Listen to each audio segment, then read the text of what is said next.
game, I asked you, are you half full or half empty after that one? It's a bit the same. How do you feel after that? Yeah, probably a bit of relief. We put ourselves in such a strong position.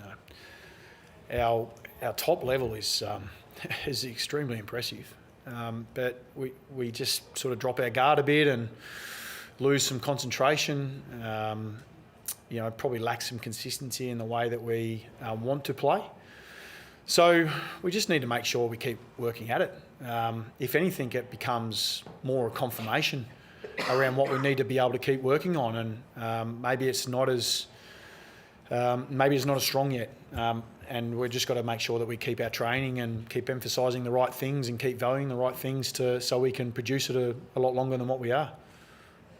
Despite those bad outs in the second half, I guess you've still had guys who have been able to stand up late and at the death and sort of deny teams those comeback wins. Mackay took a big pack mark today, and I remember Wiedering against Hawthorn. How pleasing is it that despite fading out, you've still got guys who can stand up and actually make sure you get the 4 points?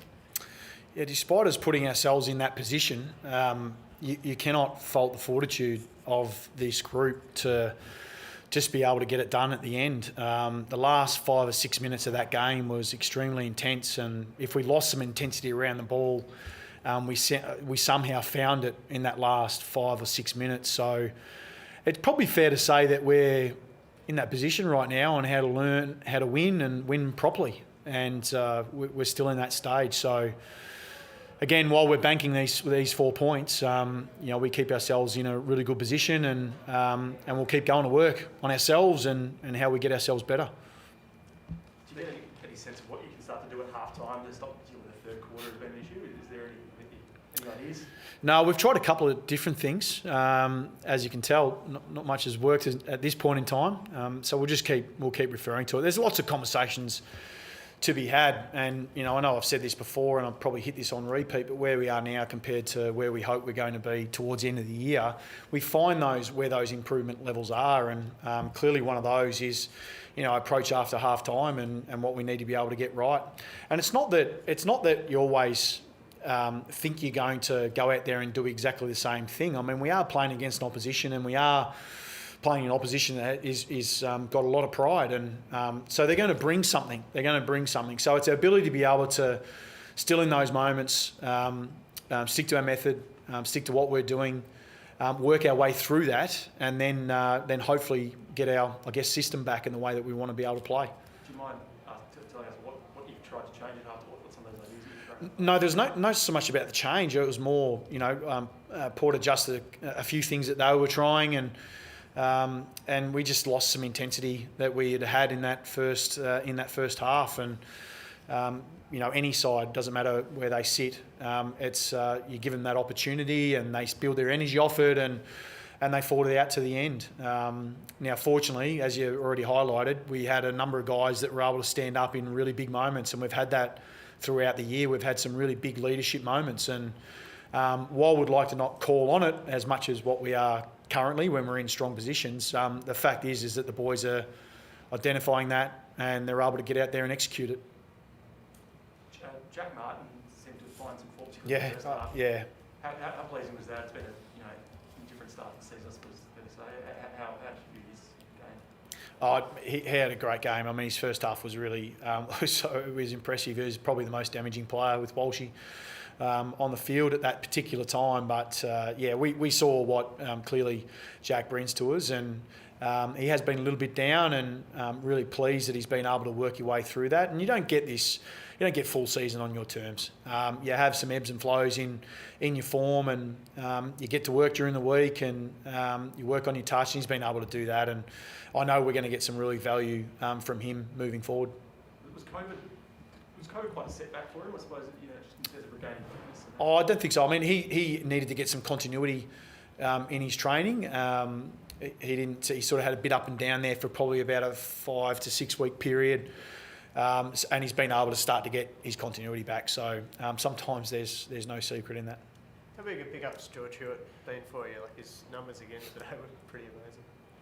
He's been super consistent, George. I had my old coach Lee talk that having a player that you can just put up on the board and know they just turn up every single week, and they're ready to play. I don't think I understood that until now I'm a coach, and you start to see your own players, and you look at someone like George, and he epitomises that to me. It's a guy I don't have to worry about during the week. He's a guy I don't have to worry about his preparation or his mindset coming into the game. He's just an incredible competitor, and he's slotted in very well for us. Coaching against Ken Hinkley as well, how much of an understanding did you feel you had of the way Port Adelaide were potentially going to play today? Did you feel that helped at all? All right, till about half time. So, no, we had so much focus. There's a little bits of that. Clearly, when they get their game going, you've probably got some insight into that. But a lot of our week was about the way we wanted to play and what sort of response that we needed off what was really a disappointing performance last week around the ball. So we were able to correct a lot of that off last week's game, and so that's where our attention lied. And sometimes when you chase an opposition like that, you can just make it more complex than what you need to make it. So our focus is on making sure that we can put what we deliver, and we know the level that we can go and hit that on repeat. And we've got some feedback at the moment that says that we just need to keep going to work on that. What chance is Cripps for next week? He'll be assessed this week, but a good chance. So we'll wait and see in the first couple of days of this week. Clearly he's got to train, so we'll probably know more as the week goes, yeah. Do you like what you saw with the midfield without him, though, anyway? I'll never admit that without having the captain there, but no, they were good. I think the really big thing for us has been that guys have come in and they're getting their jobs done. And we had a few guys that have come out of the VFL this week that have been in really, really strong form, and they come in and they contributed to our team's performance. So, unfortunately we lost our captain, but we had other guys come in to be able to step up and get the job. And really, if you want to become a resilient football team, that's what you have to be. You're not going to have all your cattle out there. You're not always going to have your best cattle out there. But if guys can get out there and really take it on together, then we feel like we can get the wins that we need. Cheers. Thanks for that.